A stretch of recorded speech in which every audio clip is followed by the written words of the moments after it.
The amber liquid caught the prismatic light from the crystal chandeliers above, transforming into liquid gold as I poured the aged scotch with practiced precision. My hands moved with the mechanical efficiency born from 12-hour shifts behind the mahogany bar at the Venetian Crown, Las Vegas's most exclusive casino lounge, where a single cocktail cost more than my monthly student loan payment, where men in custom Italian suits gambled away fortunes, while I measured out 2-ounce pours of liquor worth more than my doctorate. "Another Negroni for table 12, Elena," called Marcus, the floor supervisor, barely glancing my way as he adjusted his headset. His voice carried that particular tone of dismissal reserved for those who'd fallen from grace. From tenure-track professor to bartender, the trajectory of my brilliant academic career. I nodded, reaching for the Campari. 3 years. That's how long it had been since I'd walked away from my position at Georgetown, my dissertation on medieval Sicilian poetry gathering dust somewhere in my father's house, along with his gambling debts. $240,000 owed to loan sharks whose patience had run out. Debts that became mine the moment his heart gave out last November, 3 weeks before Thanksgiving. The November air outside was unseasonably cold for Vegas, the desert night dropping to 40 degrees. Inside, the casino maintained a perfect 72, circulated by invisible vents that also pumped in pure oxygen to keep the gamblers alert and spending. I'd learned that trick during my first week. Learned that everything in this place was designed to extract money, to create illusion, to make people forget the real world existed beyond these glittering walls. My fingers ached as I muddled fresh basil for a gin cocktail. Phantom pains that had nothing to do with physical injury. The wedding ring I'd worn for 8 years was gone, pawned 6 months ago to cover Mateo's first surgery. My baby brother. 23 years old and fighting for his life while I poured drinks for men who'd never known what it meant to choose between medicine and rent. VIP section needs service. Marcus's voice crackled through my earpiece. High rollers just arrived. Carlo's people. My stomach tightened. Carlo Benedetti. I knew the name. Everyone in Vegas knew the name. The man who controlled half the city's underground operations, whose legitimate businesses were merely elegant facades for less savory enterprises. His visits to the Venetian Crown were legendary. Once, I'd watched him tip a cocktail waitress $5,000 for bringing him the wrong scotch at the right moment. I wiped down the bar top, the motion automatic. The November shift was always slow until the high rollers arrived. Then chaos. I glanced at my watch. 10:42. Mateo's cardiologist had called earlier, her voice careful and measured. The valve replacement needed to happen within the month. $280,000, with insurance covering barely half. Elena. Marcus appeared at my elbow, his expression tight. They're requesting the private alcove, full service. And, he paused, his discomfort visible. They're speaking Italian, fast Italian, the kind where our usual translator can't keep up. My pulse quickened. I'm a bartender, Marcus. You're a bartender with a PhD in Romance languages, who's fluent in 6 dialects of Italian. His eyes held mine. The tips alone could be. He didn't need to finish. We both knew what he meant. I needed the money. Desperately. Pathetically. The kind of need that made you do things you'd sworn you'd never do. Like use your hard-earned doctorate to eavesdrop on mob conversations for better tips. I untied my apron. Which alcove? The Medici room. His relief was palpable. They've ordered the Macallan 1926, the whole bottle. $60,000 for a single bottle of scotch. My year's salary in one night's drinking. I smoothed down my black cocktail dress, the one I'd bought at a thrift store, and altered myself. Designer once, years ago. Now just passably elegant enough to serve the ultra-wealthy without embarrassing them. The Medici room was accessed through a marble corridor lined with Venetian mirrors, each one worth more than my education. My heels clicked against the polished floor, the sound absorbed by thick Persian rugs as I approached the frosted glass doors. 2 men in dark suits flanked the entrance. Security. Their eyes tracked me with professional disinterest, but I caught the telltale bulge under their jackets. Inside, the room was smaller than I'd expected. Intimate. A single round table dominated the space, surrounded by leather chairs that probably cost more than my car. The air was thick with cigar smoke, and something else. Tension. The kind that made the hair on my neck stand up. 4 men sat around the table. 3 of them I didn't recognize, though their expensive suits and harder eyes marked them as Carlo's people, but the 4th man. My breath caught in my throat. I knew that face. Not personally, but professionally. During my dissertation research, I'd stumbled across articles, investigations, whispers in academic journals about certain Italian families whose patronage of the arts was exceeded only by their control of less artistic enterprises. The Valenti family. Old Sicilian money. Very old. Very Sicilian. Enzo Valenti sat with his back to the wall, as men like him always did. His suit was charcoal gray, perfectly tailored to broad shoulders that suggested physical power beneath the expensive fabric. Dark hair, shot through with silver at the temples. Maybe 45, maybe older. It was hard to tell with men who carried that kind of controlled violence in their posture. But it was his eyes that stopped me. Dark. Not brown, but black, like obsidian chips.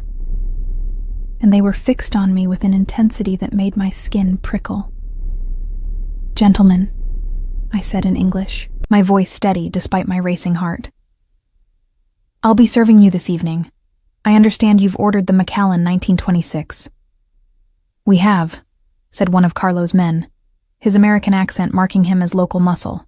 "Boss wants it opened proper." I set down my tray, aware of Enzo Valenti's continued scrutiny. My hands remained steady as I presented the bottle, going through the ritual of showing the label, the seal, the verification. All the theater that justified charging $60,000 for aged whiskey. As I carefully opened the bottle, one of the other men spoke. In Italian. Sicilian Italian. The Western dialect, specific to Palermo. My hands faltered for just a fraction of a second. "Ti fidi di Benedetti? Do you trust Benedetti?" "Quanto basta?" Enzo's response was measured, calm, as much as necessary. His Sicilian was pure, generational, the kind you only learned at your grandmother's knee. I poured the first glass, my mind racing. They were discussing Carlo. A deal. Terms that weren't being met. The Italian shifted, became coded. References to shipments and containers that could mean anything from olive oil to something far less legal. "The woman understands," Enzo said suddenly, in perfect formal Italian. Not Sicilian now, but the Italian of Rome, of education. "Don't you, signorina?" My blood turned to ice. I looked up to find his black eyes locked on mine, something dangerous and curious swimming in their depths. Every instinct screamed at me to lie, to play dumb, to be the invisible service worker I was supposed to be. "I understand you'd like your whiskey poured," I replied in English, my voice level. Professional. "2 fingers or 3? His mouth curved. Not quite a smile. More like a predator acknowledging interesting prey. "Your accent is excellent," he said, still in Italian. "But your understanding is better. Northwestern Sicilian. Very specific. Most Americans who learn Italian learn the Roman dialect. Or Tuscan. But you," he tilted his head slightly, "you learned from someone who knew the old ways." My throat was dry. "My grandmother was from Palermo," I said quietly, in Sicilian. Because denying it now would be pointless. "She taught me before she died." "Curious," he murmured. "A bartender in Las Vegas with a Sicilian grandmother who taught her the old dialect. What else did she teach you?" "Everything. The poetry, the history, the 500 years of Arab influence that made Sicilian different from mainland Italian. The Byzantine threads woven through medieval texts, the Spanish colonization that changed the language again. All of it, my entire doctoral dissertation. But I couldn't say that. Couldn't reveal how much I understood, how much I'd already overheard. Just the language, I replied, finishing the pour. Will there be anything else? One of Carlo's men laughed nervously. Boss, she's just a bartender. Who cares if she speaks a little Italian? But Enzo didn't laugh, didn't look away from me. What's your name? He asked, still in Sicilian, testing me. Elena. Elena. He tasted the name like the whiskey. You'll stay. Pour for us, and listen carefully to nothing you hear. Capiche? I understood perfectly. He was telling me he knew I could understand everything. And that my continued employment, possibly my continued breathing, depended on me forgetting everything I heard. It was both a threat and a test. I nodded once, stepping back to the service position against the wall. The conversation resumed, more guarded now. But I caught fragments. Enough to understand that Enzo Valenti wasn't here to do business with Carlo Benedetti. He was here to determine if Carlo had betrayed someone, if Carlo was working with the FBI, if Carlo was about to die. The night stretched on for 3 hours. I poured whiskey worth more than most people's cars. I stood against the wall and memorized the patterns in the Persian rug, while conversations swirled around me in 3 languages. And I felt Enzo Valenti's eyes return to me again and again, studying me, calculating something I couldn't begin to guess. When they finally stood to leave, one of Carlo's men pressed $5,000 in cash into my hand. For your discretion, he said quietly. But it was Enzo who paused at the door, who turned back to look at me one last time. You're interesting, Elena with the Sicilian grandmother, he said softly. In English now. His accent barely perceptible, but there nonetheless. I hope for your sake that you're also smart. Then he was gone, leaving me alone in the room with $5,000 in tips, and the sinking certainty that my life had just become very, very complicated. I stood there in the empty Medici room, my hands finally starting to shake, because I'd heard everything, understood everything. And a man like Enzo Valenti didn't make mistakes, didn't leave loose ends, which meant he'd let me overhear deliberately, which meant he wanted something, or he was testing me, or both. The question was, what would he do when he'd decided which? The text came 3 hours after my shift ended. I was in my cramped studio apartment in Henderson, the cheap part of town where casino workers lived, when my phone lit up with an unknown number. Your brother needs surgery. I can help. The Bellagio, Presidential Suite. Tomorrow. 2 p.m. No signature. But I knew. The way you know when a predator has marked you.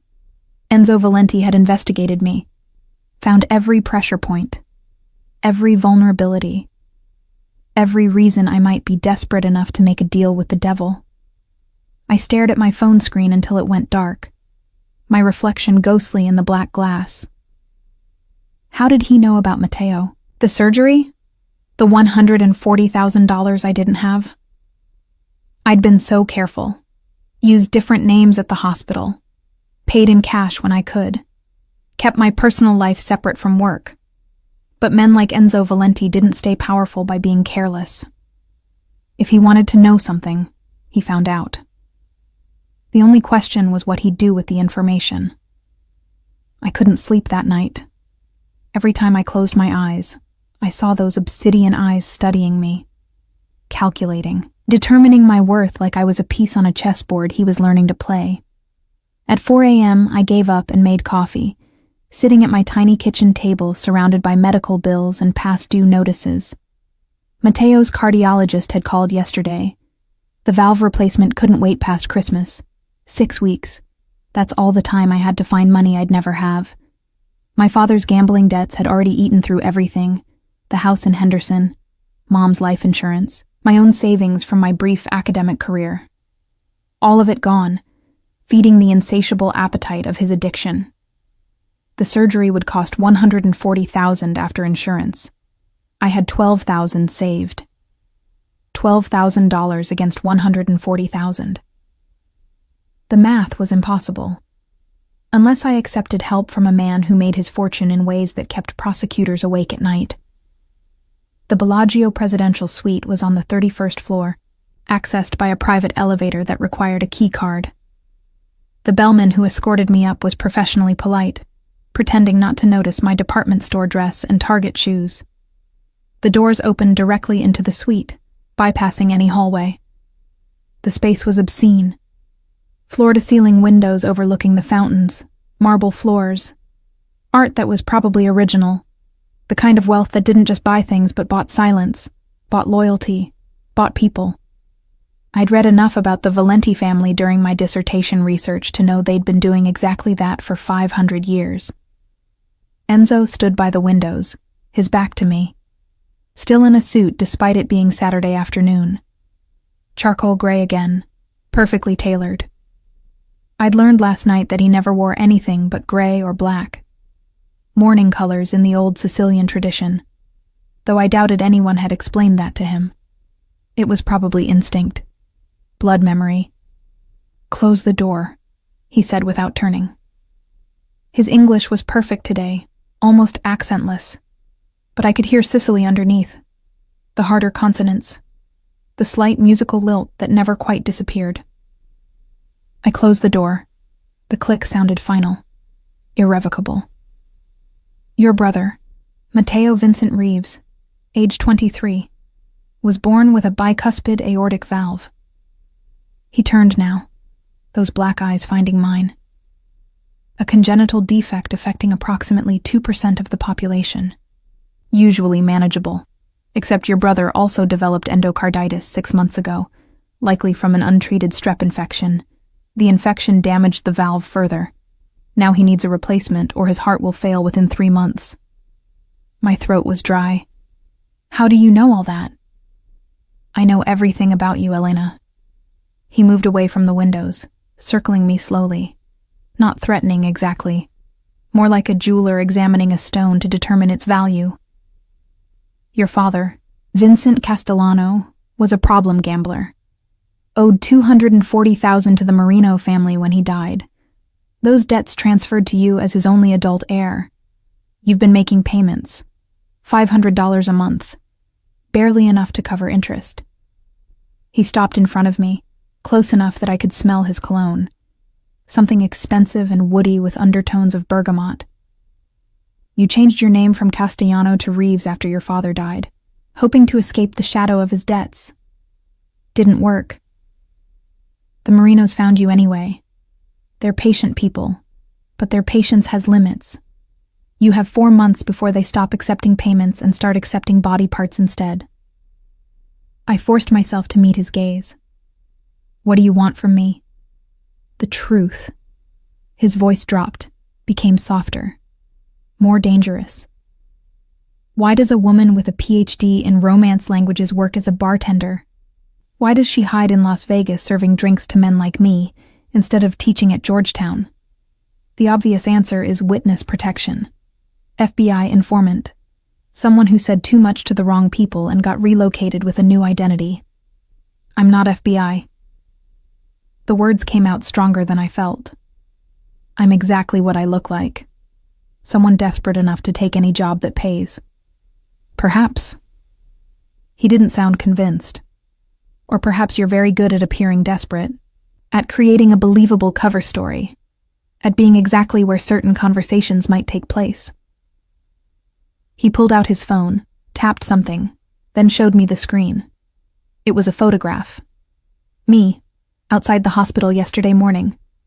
Someone had been following me, watching, documenting my every move. "I've had people watching you for 3 days," he said calmly. "Since the moment you understood my conversation in the Medici room. You go to work, you go to the hospital, you go home. You have no friends, no social life, no contact with anyone who might be law enforcement. You're either the most committed deep cover agent I've ever seen, or you're telling the truth.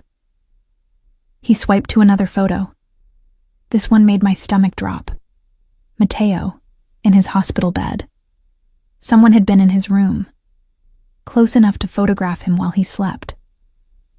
"Your brother is vulnerable," Enzo said softly. "Alone in that hospital room. The security is minimal. It would be very easy for someone to walk in, to disconnect something important, to make a terrible mistake that looks like hospital error."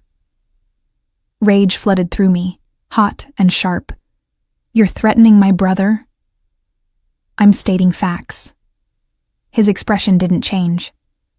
"Your brother's life depends on money you don't have, on a surgery you can't afford, on the goodwill of institutions that will let him die if the payments stop. I'm not threatening him, Elena. Life is threatening him. I'm offering a solution." "What solution?" He set his phone down on the marble coffee table. "Work for me, not as a bartender, as a cultural advisor and interpreter. I conduct business throughout Italy, Sicily specifically.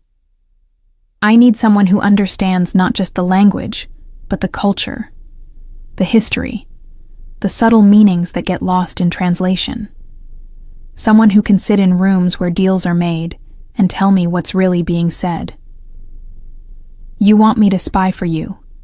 I want you to use your expertise, the expertise you spent 8 years developing, the expertise that's currently being wasted pouring overpriced drinks." He moved to a sideboard, poured 2 glasses of something amber, handed me one. "Your dissertation was on Arab influence in medieval Sicilian poetry. Very specific, very detailed. It tells me you understand the old families, the historical power structures, the way business has been conducted in Sicily for 1,000 years. That knowledge is valuable to me." I didn't drink, couldn't. My hands were shaking too hard. "And if I say no? Then you continue as you are, working yourself to death for money you'll never have, watching your brother die by inches because you can't afford to save him, living with your father's debts until the Marinos lose patience." He took a sip of his drink, watching me over the rim. "I'm offering you another option. All debts paid. Your father's, yours, your brother's medical bills.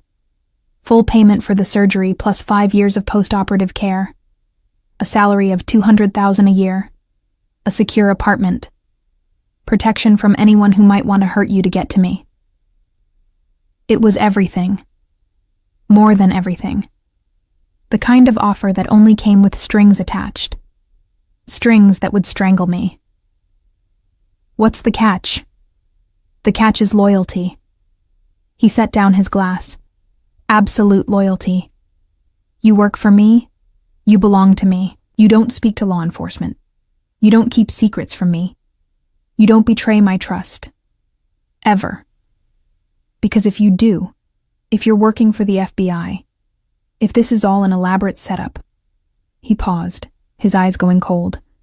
"Your brother dies first, then you, and I'll make sure you watch." The room felt airless. "That's not an offer. That's slavery. That's protection." He moved closer, close enough that I had to tilt my head back to maintain eye contact.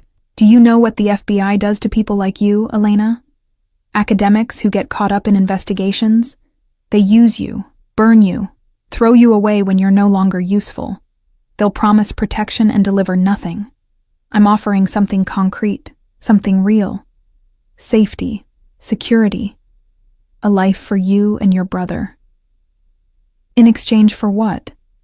Working for a criminal organization?" His jaw tightened. "I run a legitimate import-export business. Wine, olive oil, textiles, everything legal, everything documented. The fact that certain people have questions about my business practices doesn't make me a criminal. It makes them suspicious, paranoid, desperate to justify their budgets by finding crimes that don't exist." It was a well-practiced speech, probably given to lawyers, judges, journalists, the respectable businessman persecuted by overzealous authorities. I'd heard variations of it in my research. The Valenti family had been using it since the 1920s. "I need time," I said. to think about this. No. The word was flat. Final. You decide now, because in exactly 4 hours, your brother's surgery is scheduled. Dr. Chen is waiting for payment confirmation. Either I wire the money and he goes into surgery tonight, or you walk out of here and start making funeral arrangements.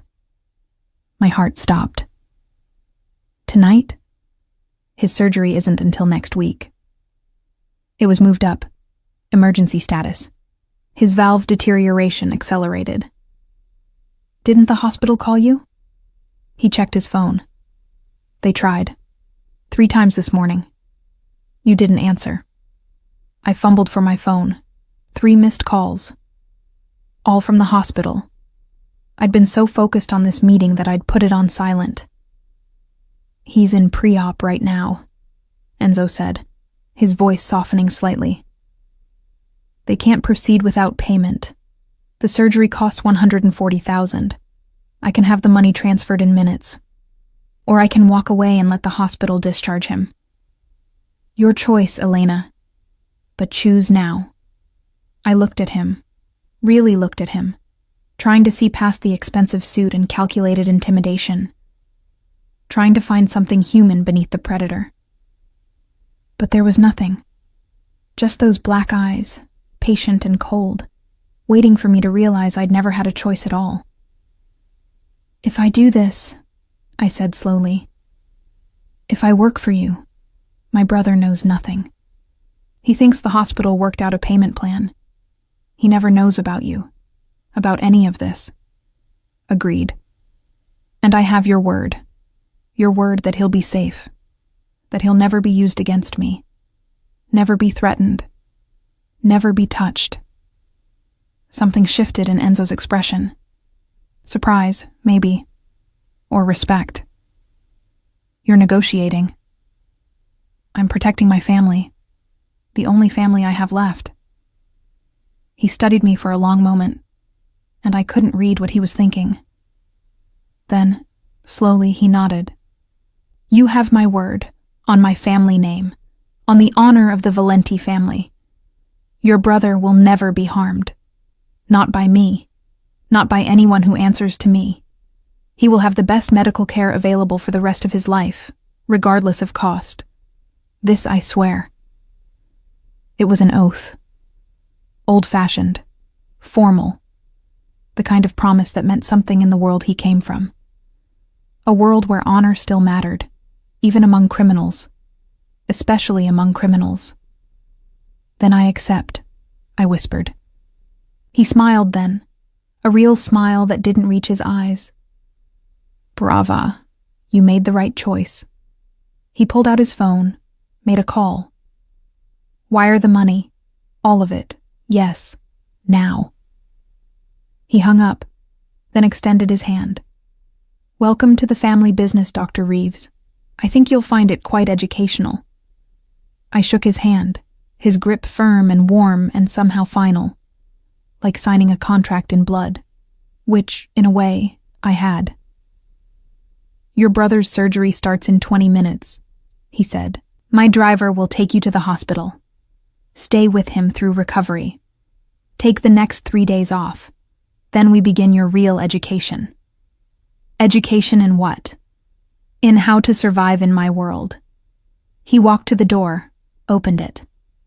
Because make no mistake, Elena, you're in my world now, and the only way out is death. Yours or mine. I walked past him into the private elevator, my legs barely supporting me. As the doors closed, I saw him still standing there, watching me with those obsidian eyes, already calculating his next move, already determining how to use his newest asset. The elevator descended, and I felt my old life falling away with each floor. Dr. Elena Reeves, Georgetown Ph.D., teacher of dead languages and deader poetry, was gone. In her place was something new, something dangerous, something that belonged to Enzo Valenti whether I wanted to or not. My phone buzzed. A text from the hospital. Matteo was in surgery. Everything was proceeding normally. Another text. From Enzo. Your apartment lease ends next week. Pack your things. You move into the residences at Wynn on Monday. Presidential floor. Security will meet you at 9 a.m. Don't be late. I stared at the message until the elevator reached the lobby. Then I deleted it and walked out into the Nevada sun, squinting against the brightness, wondering if I'd just saved my brother's life or sold my soul. Probably both. The residences at Wynn occupied the top 15 floors of the hotel tower, accessible only by private elevator with biometric security. I stood in the lobby Monday morning at exactly 9 a.m. My entire life packed into 2 suitcases and 3 cardboard boxes, feeling like an imposter in designer exile. A man in a dark suit approached. Early 40s, military bearing, the kind of face that had seen things and learned not to talk about them. Dr. Reeves, I'm Paolo, head of Mr. Valenti's security detail. Welcome. He didn't offer to shake hands, just gestured to my belongings. 2 younger men materialized to collect my boxes with the efficiency of people who moved bodies for a living, probably because they did. The elevator ride was silent.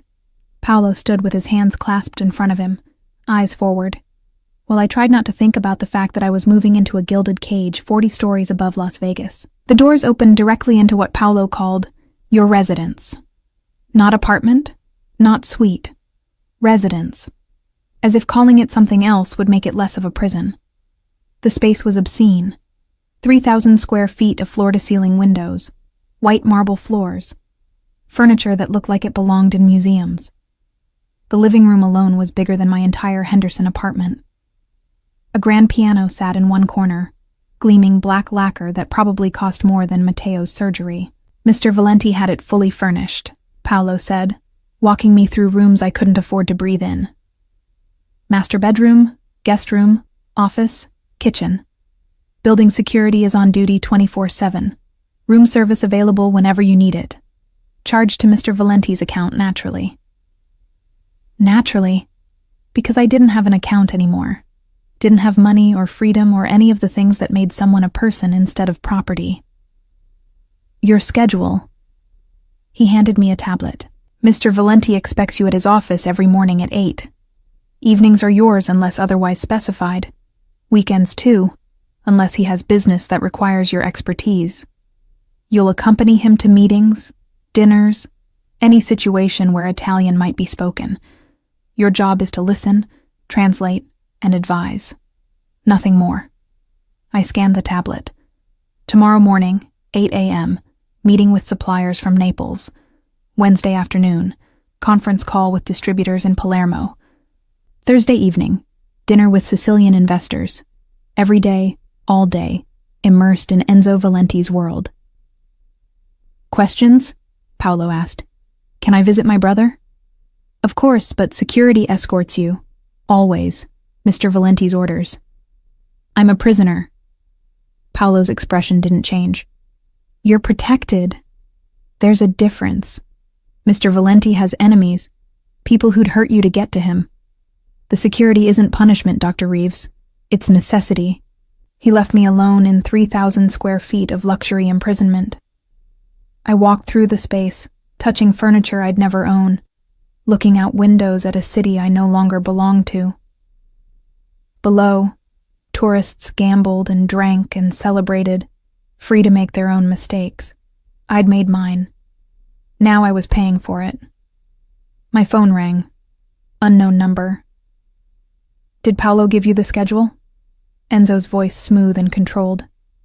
Yes. Good. Dinner tonight.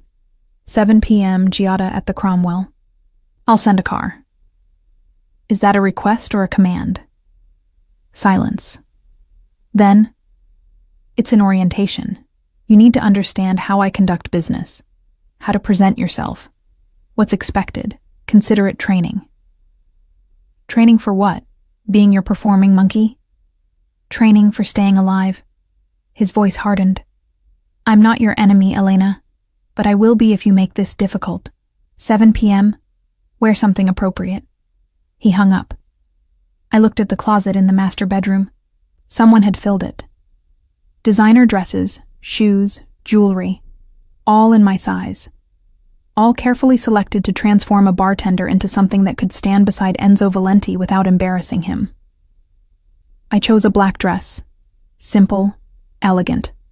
Probably worth more than a month's salary at the Venetian Crown. It fit perfectly. Everything fit perfectly.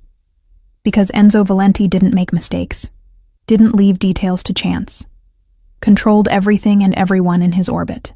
The car arrived at 6:45. Not the black SUV from the hospital, but a silver Mercedes with leather seats that smelled new and expensive. Paolo drove, silent and professional, while I watched Vegas blur past the tinted windows. Giada occupied the second floor of the Cromwell, overlooking the Strip. We were escorted to a private corner table where Enzo already waited, reading something on his phone. He looked up as I approached, his eyes traveling over me with clinical assessment. "Better," he said, standing. "Sit." I sat.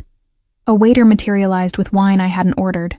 Probably cost more than my weekly grocery budget used to. "You're angry," Enzo observed, sipping his wine. "That's understandable, but unproductive. This arrangement benefits both of us. Try to remember that. Benefits you. I'm just the help. You're being paid $200,000 a year to use your expertise. Most academics would kill for that opportunity. Literally, in some cases." His mouth curved slightly. "Plus, room and board, security, medical care for your brother. I'd say you're being compensated fairly." "Compensation implies choice. I didn't choose this." "You chose to accept my offer. You chose your brother's life over your pride. That was smart." He set down his wine glass. "Now you need to be smart enough to make this work. Because whether you like it or not, you're part of my organization now. That means certain expectations, certain standards, certain rules." "What rules?" "First rule, loyalty. You don't talk to anyone about my business. Not friends, not family, not law enforcement. You see something, you tell me. Nobody else. Second rule, discretion. You're going to hear things, private things, confidential things, things that could get people killed if they became public. You keep those things to yourself. Always."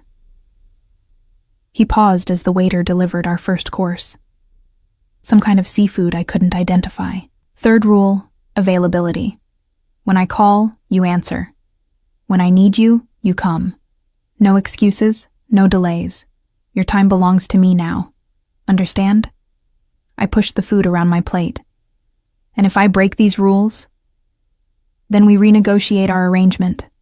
And trust me, Elena, you don't want that negotiation. His eyes held mine. I've been very generous with you, given you everything you needed.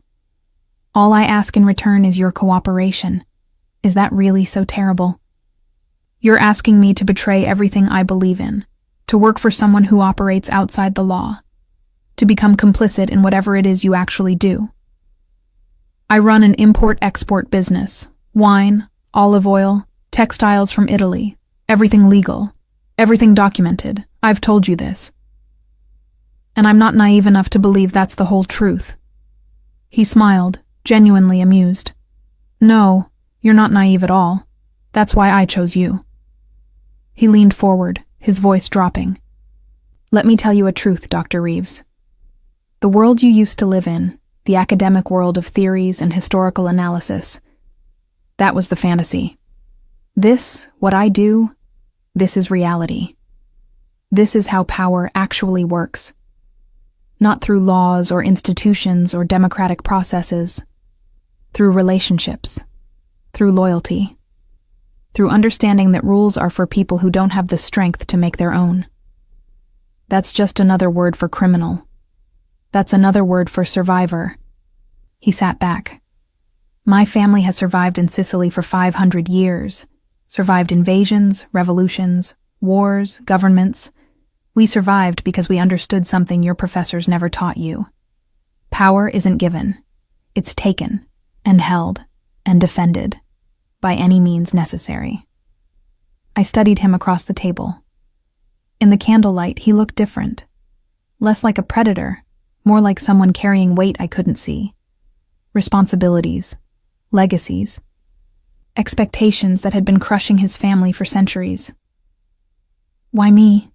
I asked quietly. "There must be 100 translators you could hire, people already in your world. Why risk bringing in someone new? Someone you had to investigate? Someone who might be FBI?" He was silent for a long moment, considering. Then, "Do you know why I was in that casino room with Carlo Benedetti?" "You were trying to determine if he was working with law enforcement. I was trying to determine if I needed to kill him." He said it casually, like discussing the weather. "Carlo has been my business partner for 15 years, helped me expand into the American market, made us both very wealthy. But lately shipments have been intercepted. Deals have collapsed. People who shouldn't know about my business somehow know everything." He finished his wine. "Either Carlo is incompetent, which I doubt, or he made a deal with the FBI to save himself. If it's the latter, then everyone he knows is compromised, including me." I needed to have that conversation in Sicilian because Sicilian is harder to translate, harder to understand if you're not native. I needed to see his reactions, hear his words in the language we learned from our grandmothers. And you understood every word, perfectly, instantly, without hesitation, which meant you were either exactly what you claimed to be, a bartender with Sicilian heritage, or you were the best deep cover agent the FBI ever planted. He signaled for more wine. "So I investigated, thoroughly, and I found something interesting." "What?" "You published a paper 3 years ago, Blood and Honor, the Code of Silence in Medieval Sicilian Poetry." It was brilliant, detailed. It showed you understood omertà, not just as a concept, but as a living tradition. A code that still governs how certain families operate. He leaned forward again. "That's when I knew you weren't FBI, because the FBI doesn't understand omertà. They think it's just refusing to talk to police. But it's more than that. It's a complete philosophy, a way of living, a code of honor that's older than any government.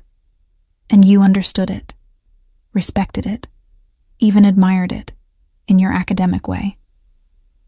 I felt something cold in my chest. You chose me because you think I'll keep your secrets, because you think my research means I believe in your code. I chose you because you're the only person I've met in 20 years who actually understands what that code means, what it costs, what it protects. His voice dropped. "And because I saw something in you that first night, when you admitted you spoke Sicilian.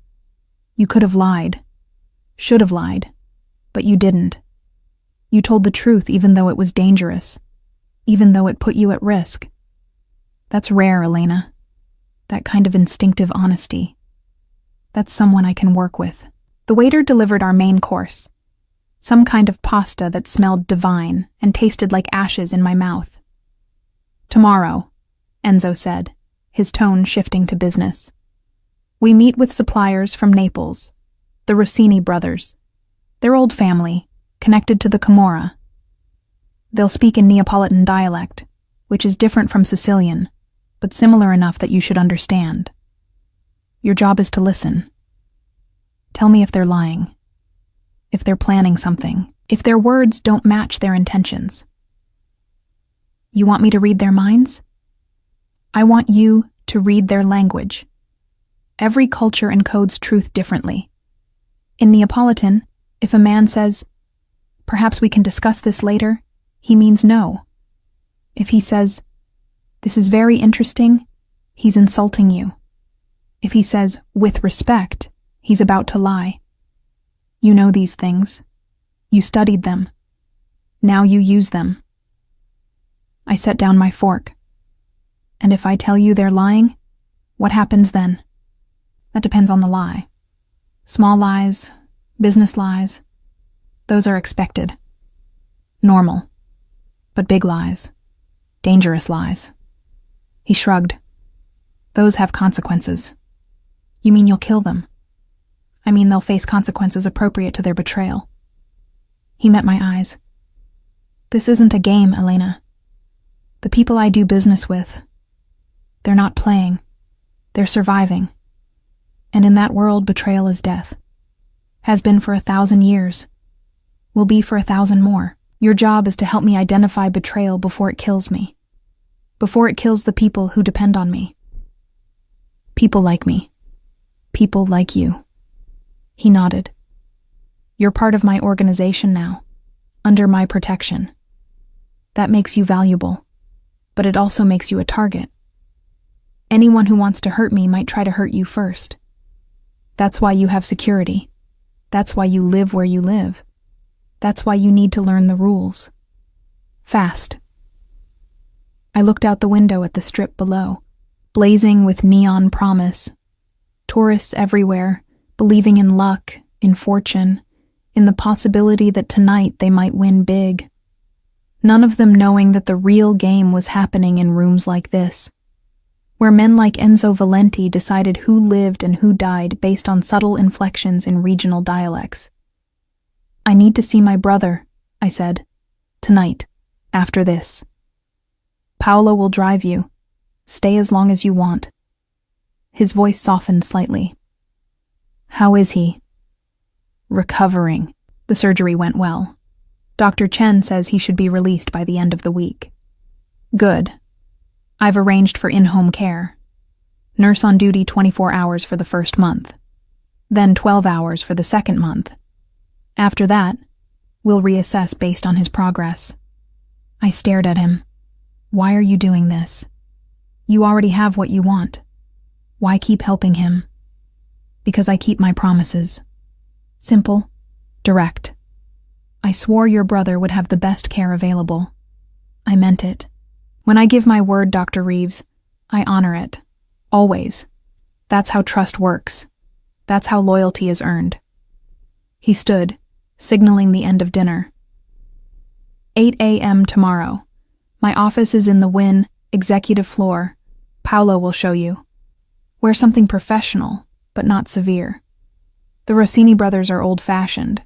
They'll be more comfortable with a woman who looks approachable. You mean submissive? I mean non-threatening.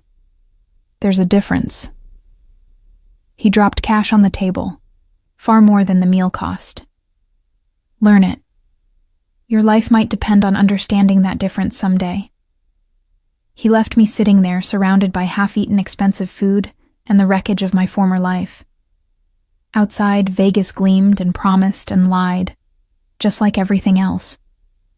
Paolo drove me to the hospital in silence.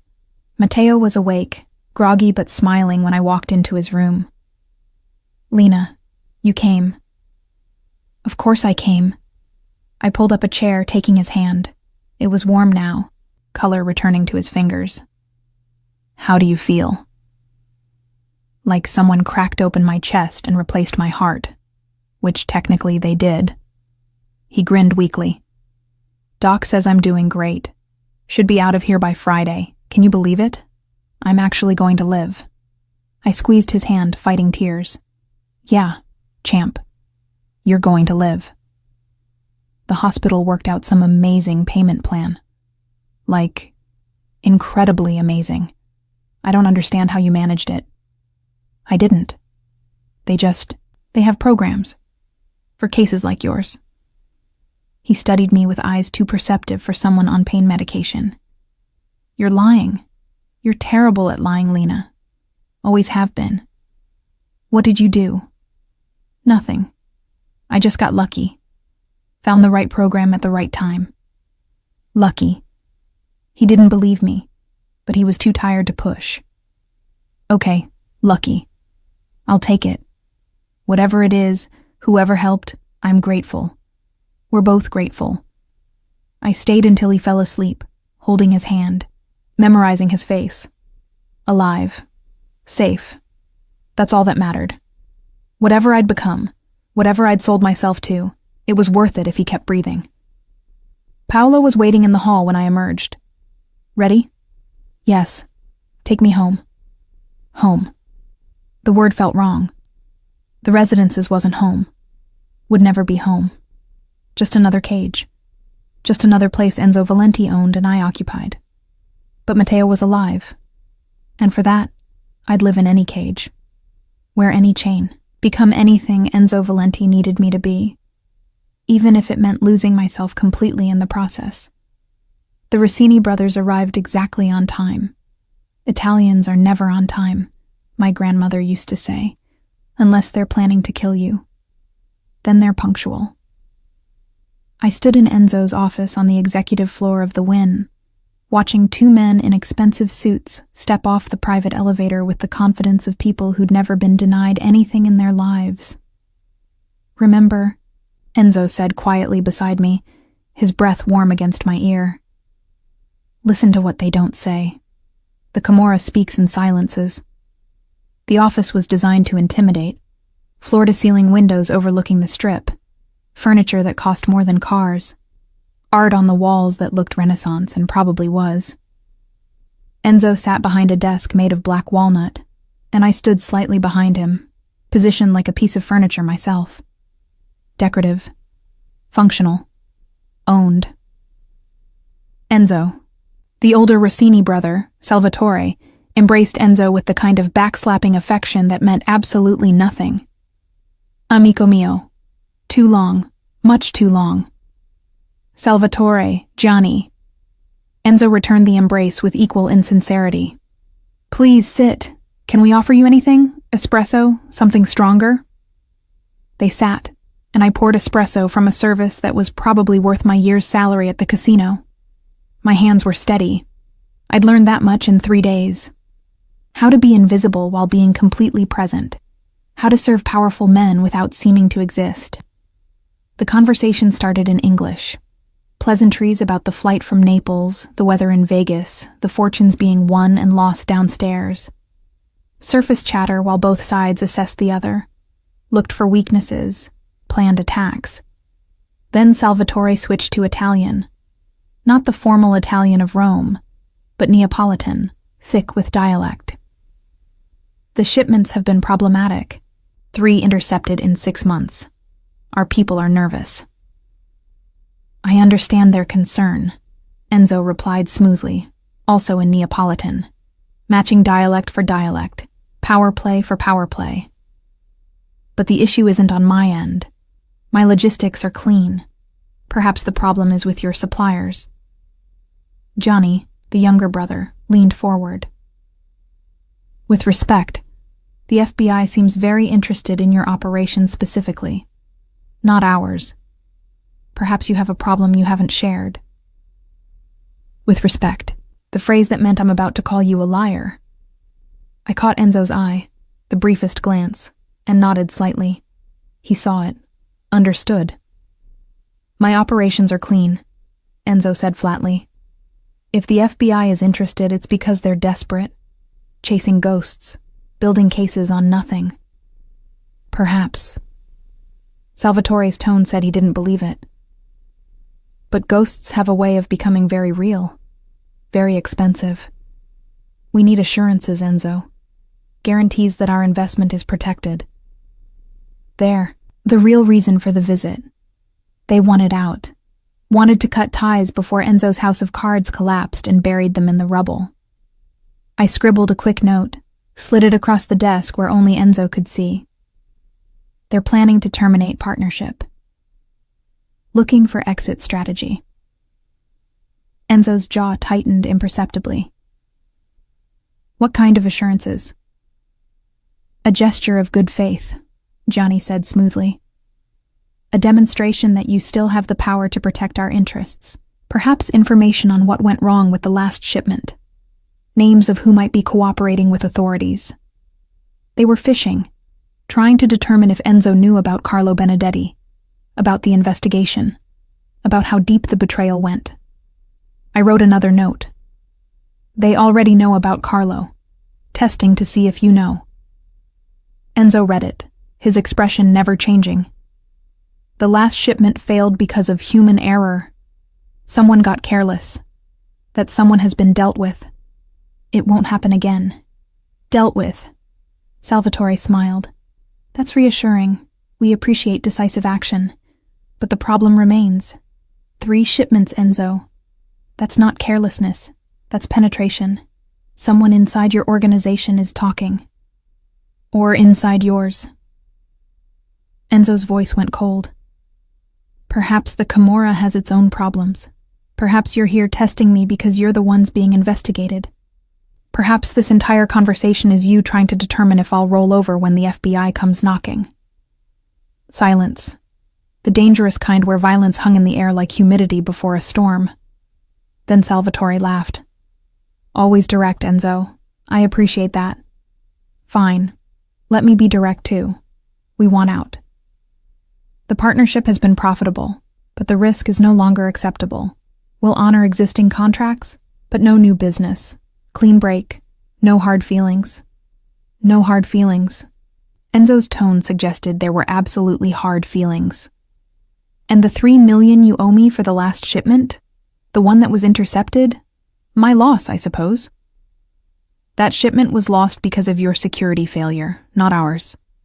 We don't pay for merchandise we never received. I scribbled frantically. Standard Camorra play. Manufacture excuse to avoid payment. We'll offer compromise that insults you.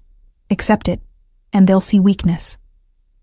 Enzo stood, and everyone else stood too. Instinct. When the lion rises, the other animals pay attention. Gentlemen, I think we're done here. You want out, fine, but you pay what you owe first. $3 million by the end of the week, or we renegotiate terms in a much less pleasant environment. Salvatore's face hardened. Are you threatening us? I'm collecting a debt. Enzo smiled, but his eyes were obsidian chips. You're Camorra. You understand debt. You understand honor. You borrowed $3 million in merchandise. You pay back $3 million. Simple mathematics. The merchandise was lost. That's not my problem. You assumed the risk when you placed the order. Now you pay. Or we discuss alternative forms of payment. Johnny has a lovely wife, 3 children. They live in a nice house in Posillipo. I hear the views of the bay are spectacular. The threat was subtle, but unmistakable. Johnny went pale. You wouldn't dare. Try me. Enzo's voice dropped to something that barely qualified as human. I've been very patient with you. Very generous. I've absorbed losses because I valued our partnership. But now you want to leave? Fine. Pay your debts first. Like men. Like Italians. Not like cowards hiding behind excuses. Paolo appeared in the doorway, not summoned, just there. 2 other security men materialized behind him. The message was clear. This meeting was over. Salvatore's hands clenched. You'll regret this, Valenti. The Camorra has a long memory. So do I. Enzo walked to the door, held it open. $3 million, end of week, or I start collecting other ways. Capisce? They left, fury radiating off them in waves. The elevator doors closed, and Enzo turned to me. Well? They're going to try to kill you, I said quietly. Gianni especially. You threatened his family. He'll see that as a mortal insult that requires blood response. I know. He walked to the window, looking down at Vegas spread out below. That was the point. Now they'll act rashly, make mistakes, show me who their allies are, who they're working with. You used me as bait. I used you as an analyst. You told me exactly what I needed to know. That they were testing me. That they already knew about Carlo. That they were looking for weakness. He turned back. You did well. They're going to come after you. They're going to try. There's a difference. He poured himself a drink, offered me one. I shook my head. Sit down, Elena. We need to talk. I sat in one of the leather chairs that probably cost more than my car used to. About what? About why you're really here. The Rossini situation is a test, but not for them. For you. He sat across from me, his expression serious. I needed to know if you could function under pressure. If you could read situations accurately. If you'd panic or freeze or give us away. I'm not an idiot. No, you're brilliant. That's why I chose you. He sipped his drink. But brilliance isn't the same as competence. I needed to see you in action. See how you handled real danger, real consequences. And you passed. You understood what the Rossinis were doing before I did. You gave me information I could use. You stayed calm when things got tense. He set down his glass. You're going to be valuable to me, Dr. Reeves. More valuable than I initially thought. I studied him across the expensive furniture. In daylight, he looked different. Still dangerous, but human too. Tired. Carrying weight that had nothing to do with physical strength. Why did you really threaten Johnny's family? You don't actually care about $3 million. He smiled slightly. No, I don't. But I care about loyalty, about honor. The Rossinis broke their word, tried to walk away from debts they owed. In my world, that can't go unpunished. If I let them leave without paying, every other partner I have will think they can do the same. That's how empires collapse. Not from external pressure, but from internal rot. So you started a war to make a point. I started a war to prevent a dozen more wars. Sometimes violence is the only language people understand. Sometimes you have to kill one person to save 10 others. I looked away, uncomfortable with how easily he rationalized murder. That's just another excuse for being a criminal. That's reality. The world runs on violence, Elena. Governments just call it law enforcement or military action. I'm honest about what I do. I don't pretend it's noble or righteous. I just do what's necessary to protect what's mine. And I'm yours now. Yes. He said it simply, without apology. You're mine. Which means I protect you. Which means anyone who threatens you threatens me. Which means you're probably safer now than you've ever been in your life. My phone buzzed. Text from Matteo. Doctor says I can come home tomorrow. Can you pick me up? I showed Enzo. I need to get my brother from the hospital tomorrow. Paolo will drive you. I've arranged for a nurse, Maria Giordano, Sicilian woman, very experienced. She'll stay with your brother for the first month. Help with medications, physical therapy, whatever he needs. I can take care of him. You'll be working, for me, remember? His tone made it clear this wasn't negotiable. Maria will handle the medical care. You handle your job. That's the arrangement. I wanted to argue, wanted to rage against being told how to care for my own brother. But I also knew he was right. I couldn't work for him and nurse Matteo back to health. Couldn't be in two places at once. And if he was paying for professional care, Matteo would be better off anyway. Fine, thank you. You're welcome. He stood, signaling our meeting was over. Take tomorrow off. Get your brother settled. Then Friday, we have dinner with some associates from Sicily. Old family friends. People I grew up with. It'll be less tense than today. Probably. Probably. He smiled. Welcome to your new life, Dr. Reeves. I hope you survive it. The ambush came on a Tuesday night in February, 3 months after I'd started working for Enzo. We were leaving a restaurant in Summerlin, a place called Osteria, where Enzo met with suppliers every week. The February air was crisp, unusual for Vegas, the kind of cold that made your breath visible. I'd grown comfortable. That was my first mistake. 3 months of dinners and meetings and translations had lulled me into thinking I understood this world, that I could navigate it safely, that the violence Enzo talked about was something that happened to other people, not to me. We walked toward the black SUV where Paolo waited, Enzo's hand resting lightly on the small of my back. A gesture that had become familiar, proprietary but not quite intimate, a reminder that I belonged to him, even as he protected me. The Sicilians are pleased with the new arrangements, I said, reviewing the dinner conversation.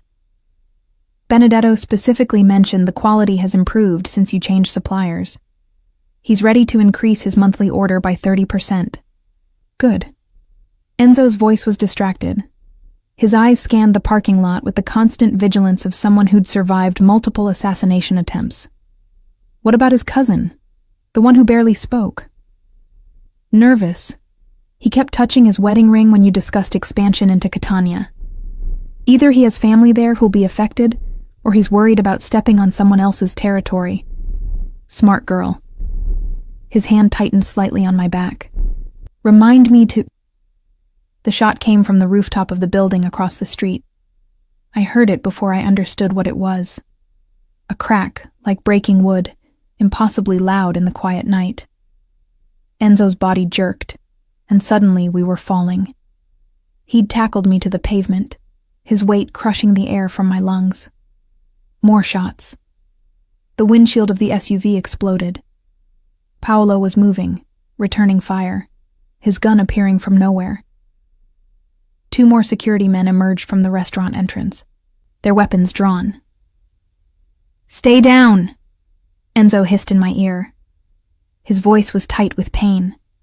When I turned my head, I saw blood, dark and spreading across his shoulder, soaking through the gray fabric of his suit jacket. "You're hit." My voice sounded distant, underwater. "I'm fine. Don't move." His hand pressed my head down as another shot ricocheted off the pavement inches from us. Chips of concrete bit into my cheek.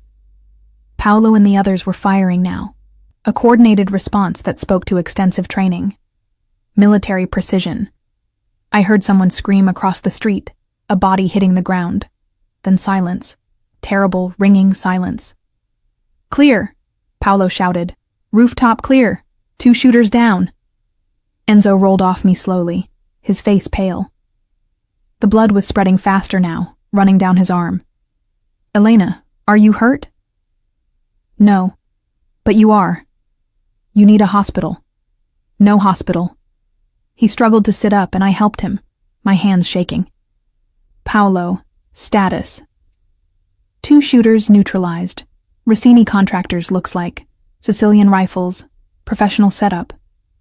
Paolo was already on his phone, calling for cleanup, for people who made bodies disappear and witnesses forget.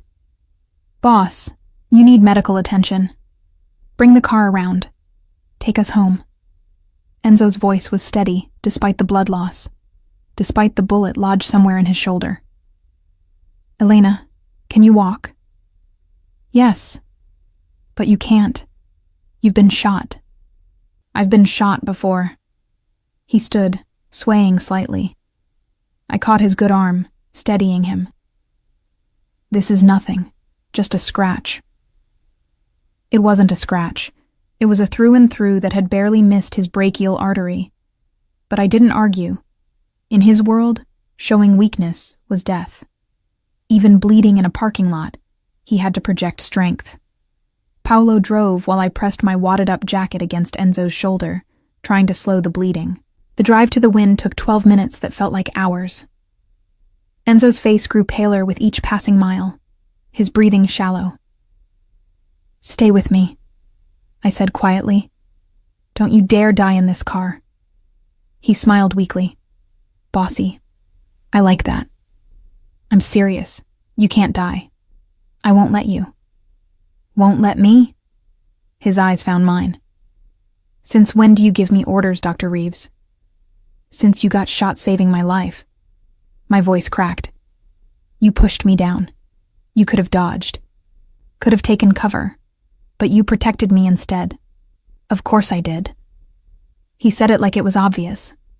"You're mine to protect."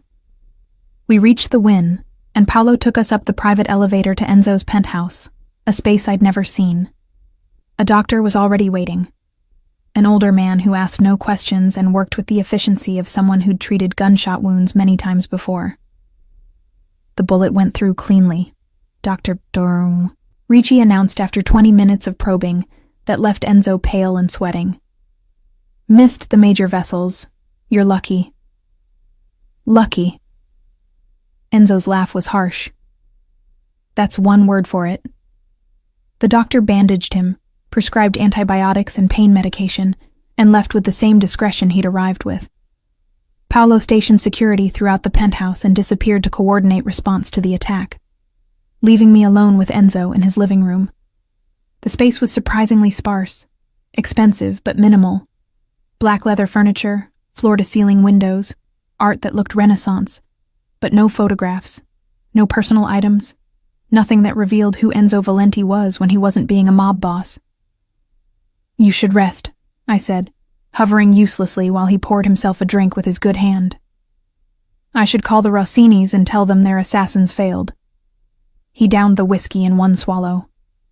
"I should gather my people and start a war that will burn through Vegas like wildfire. Or you could rest and not die from infection." He looked at me then, really looked at me. "You were magnificent tonight.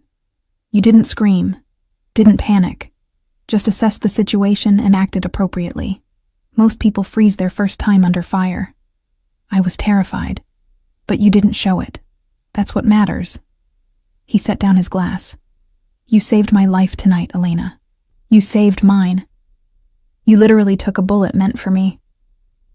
That bullet was meant for me. You just happened to be standing next to me."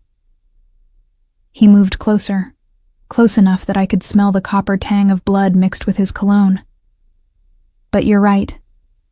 I did protect you. Do you know why? Because I'm your employee, your asset. Because you're important to me." His good hand came up, fingers gentle against my cheek. "More important than I intended. More important than is wise." My breath caught. "Enzo." When I saw that rifle pointed at us, my first thought wasn't survival. It was protecting you. That's dangerous, Elena. That's the kind of thinking that gets people killed in my world. You can't afford to care about anyone. Can't afford weakness. And yet you care about me. Yes. He said it simply, without pretense. "I care about you. God help us both." His thumb traced my lower lip, and I couldn't breathe, couldn't think. 3 months of proximity, of professional distance carefully maintained, collapsed in an instant. The line between employee and something else blurring beyond recognition. "This is a mistake," I whispered. "Probably." He leaned closer, his breath warm against my mouth. But I've never been good at avoiding mistakes. The kiss was inevitable. His mouth on mine, tasting like whiskey and copper. His good hand tangling in my hair while the injured arm hung useless at his side. I kissed him back. 3 months of tension and fear and unwanted attraction spilling over. When we broke apart, we were both breathing hard.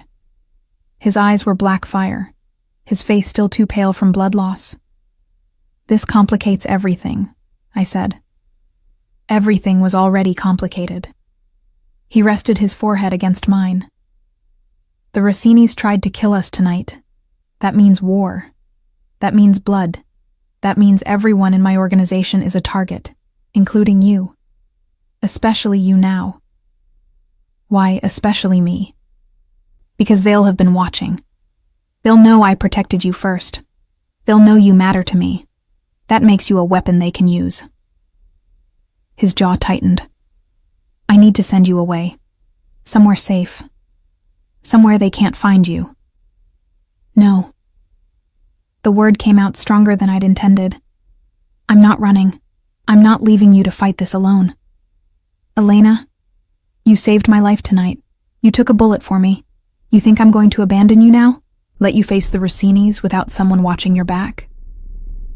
I stepped closer, holding his gaze. "I'm staying. I'm helping, whether you like it or not." He stared at me for a long moment. Then he laughed, a real laugh that made him wince and clutch his shoulder. "You're insane. You know that?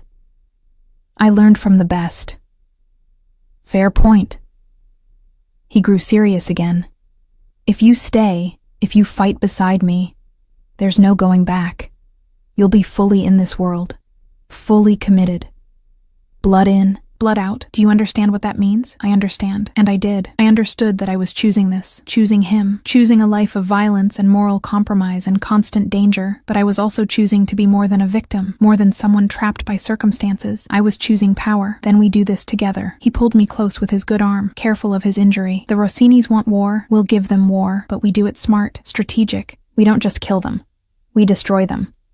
Their business, their reputation, their families, everything. How? Information. That's where you come in. He led me to a massive desk in the corner, pulled out files with his good hand.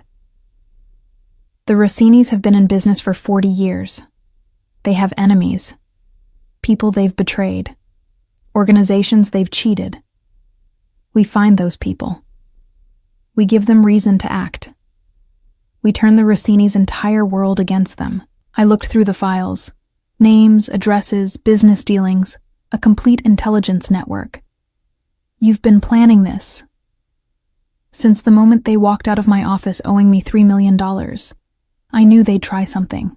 I just didn't know when. He smiled grimly. Now I know. And now we respond. We spent the next 3 hours going through files. I translated documents, identified connections, mapped relationships. My academic training finally useful for something beyond teaching students who didn't care about medieval poetry. By dawn, we had a plan. A systematic campaign to dismantle the Rossini organization piece by piece. Starting with their suppliers in Naples, moving to their distribution network in New York, ending with their legitimate businesses that funded everything else. This will take months, I said, exhausted. Maybe years. I have time, and now I have you. He looked at me across the desk, and something in his expression had changed. Softened. I meant what I said earlier. You're important to me. More important than you should be. If you want to leave, if you want out, I'll release you from our agreement. Pay off all the debts. Set you and your brother up somewhere safe. You don't have to stay in this life. Are you trying to get rid of me? I'm trying to give you a choice. A real choice this time. His voice was rough, because what comes next, it's going to be ugly. Violent. People are going to die. I need to know you can live with that. That you won't look at me one day and see a monster. I thought about it. Really thought about it. About Matteo. Safe in his apartment with Maria taking care of him. About my old life, teaching dead languages to bored students. About the woman I used to be, before debt and desperation forced me into Enzo's world. That woman was gone, had been dying since the moment my father's heart gave out and left me with his sins. The question wasn't whether I could go back. The question was whether I wanted to. I see you, I said finally. I see what you are, what you do, and I'm staying anyway. Relief flooded his face. Why?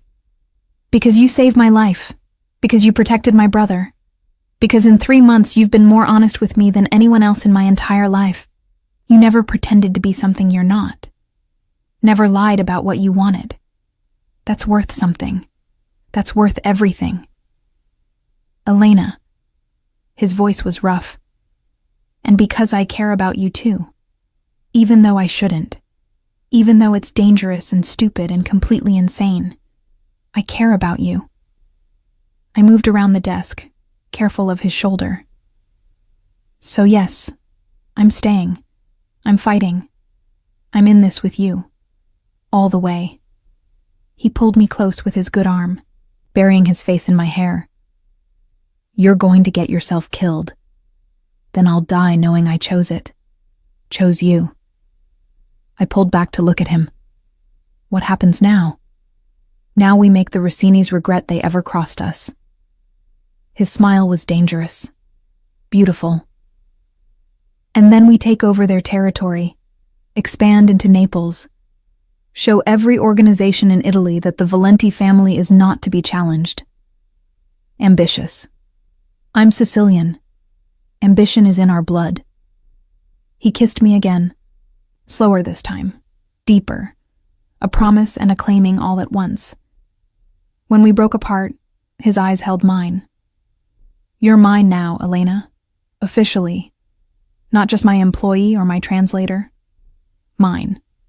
Do you understand what that means? It means I'm under your protection. Part of your organization. Your what? Girlfriend seems too casual. Consigliera." He said it in Italian. Advisor. But the word meant more than that. It meant trusted confidant. It meant someone with real power in the organization. Someone whose counsel mattered. And eventually, when this war is over, when the dust settles and we've rebuilt everything stronger than before. My wife. My heart stopped. Wife? You think I'd go through all this for a temporary arrangement? He cupped my face with his good hand. I don't do things halfway, Elena. When I commit completely. You're mine. Forever. Whether you're ready for that or not. That's very presumptuous. That's very Sicilian. He smiled. Say yes. We barely know each other. We've only worked together 3 months. This is insane. Everything about us is insane. Why stop now? His thumb traced my cheekbone. Say yes, Elena. Choose this life. Choose me. Choose power and danger and a future that's anything but ordinary. I should have said no. Should have kept that last boundary intact. Should have maintained some sense of self-preservation. But I was tired of being sensible. Tired of being the good girl who did everything right and ended up with nothing. Yes, I whispered. Yes to all of it. His kiss was fierce, possessive, claiming. When we finally broke apart, dawn was breaking over Vegas. The city spread out below us, oblivious to the war that was about to reshape its underworld. Come on, Enzo said, pulling me toward the bedroom. We have a few hours before the real work begins. I need rest, and you need to understand exactly what you just agreed to. And what's that? Everything. He smiled. You just agreed to everything, Dr. Reeves. Welcome to the family. 3 days later, the first Rossini lieutenant disappeared, found in a Naples alley with his throat cut and a message pinned to his chest in Sicilian. This is what happens to traitors. A week after that, their primary supplier refused to take their calls. Suddenly loyal to the Valenti family. Suddenly unwilling to do business with people who broke their word. 2 weeks later, the FBI arrested Salvatore Rossini on charges of money laundering. Evidence provided by an anonymous source. Documents that had mysteriously appeared on a federal prosecutor's desk. 1 month later, Gianni Rossini was found dead in his Posillipo home. Apparent suicide. Though everyone knew better. I watched it all happen from Enzo's side, translating, advising, helping orchestrate the systematic destruction of a family that had ruled Naples for 40 years. And I felt nothing. No guilt. No remorse. Just cold satisfaction that justice, mob justice, had been served. You're different, Matteo said one afternoon when I visited. He was recovering well, color back in his cheeks, strength returning to his limbs. Harder somehow. I'm the same person. No, you're not. You're... He struggled to find words. You're scary now, Lena. In a way you never were before. I'm protecting us, that's all. By working for a mob boss?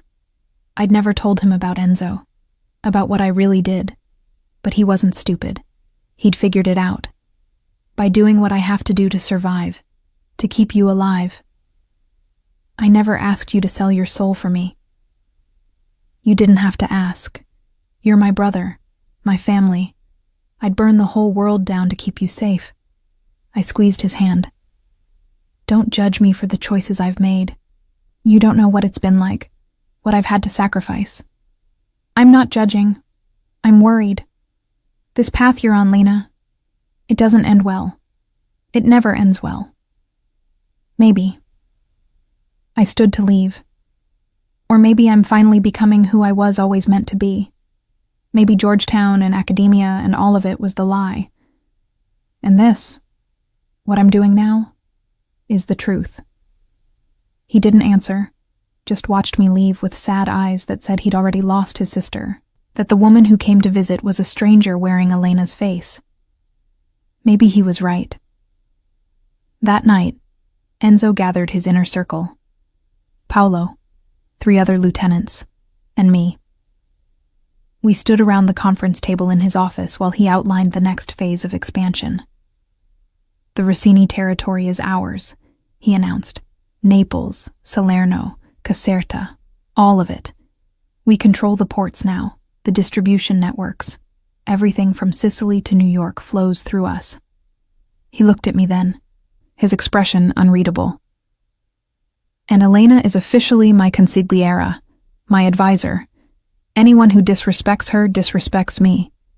Anyone who threatens her signs their own death warrant. Is that clear? The men nodded, some reluctantly, some with respect. But all of them understood. I wasn't just Enzo's woman. I was his partner, his equal in ways that mattered. We also need to discuss internal security, Enzo continued. Someone in our organization gave the Rossinis information about my schedule, about where I'd be that night. That's how they knew to ambush us. Silence, heavy and dangerous. I want that person found. I want to know who betrayed us. And I want them brought to me alive. His voice was ice.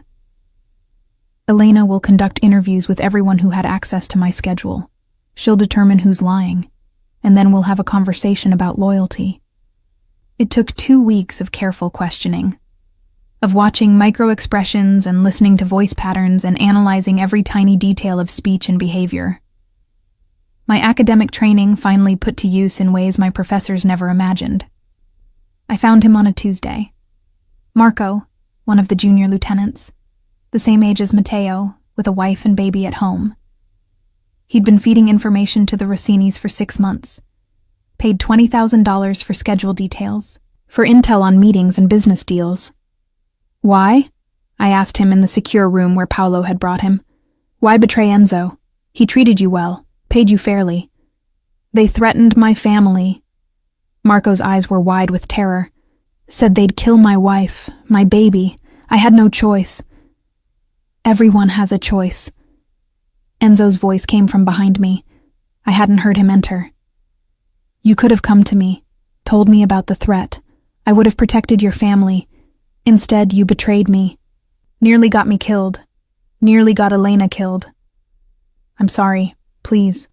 I'll do anything. Just don't hurt my family. I won't touch your family. Enzo's voice was gentle, almost kind, which made it more terrifying. That would be cruel. They didn't betray me.